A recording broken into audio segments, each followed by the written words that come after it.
పశ్చిమాసియా మరోసారి రణరంగంగా మారబోతుందా? అగ్రరాజ్యం అమెరికా మరియు ఇరాన్ మధ్య వైరం తారాస్థాయికి చేరిందా? అంటే అవుననే సంకేతాలు వెలువడుతున్నాయి.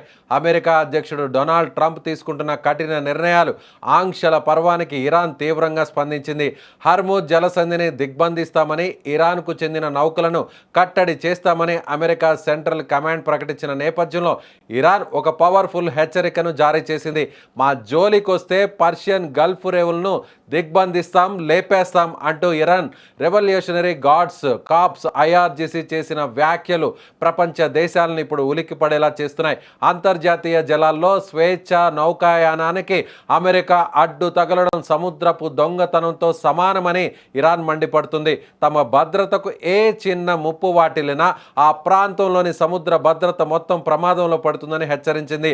భద్రత అనేది అందరికీ ఉండాలి, లేకపోతే ఎవరికీ ఉండకూడదు అని ఇరాన్ స్పష్టం చేయడం ద్వారా తాము దేనికైనా సిద్ధమేనని ట్రంప్కు సందేశం పంపింది. అమెరికా తమ ఓడరేవులపై ఆంక్షలు విధిస్తే తాము గల్ఫ్ ప్రాంతంలోని కీలక రేవులన్నింటినీ మూసివేస్తామని ఇరాన్ తేల్చి చెప్పింది. తమ ఓడరేవులకు ముప్పు ఉంటే ఈ ప్రాంతంలో ఏ ఓడరేవు సురక్షితంగా ఉండదని ఇరాన్ కఠినంగా హెచ్చరించింది.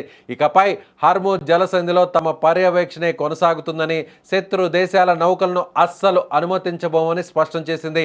ఇరాన్ అనుమతి పొందిన నౌకలకు మాత్రమే హర్మూజ్ ద్వార ప్రవేశం లభిస్తుందని, మిగతా వారికి కఠిన పరిస్థితులు ఎదురవుతాయని హెచ్చరికలో పేర్కొంది.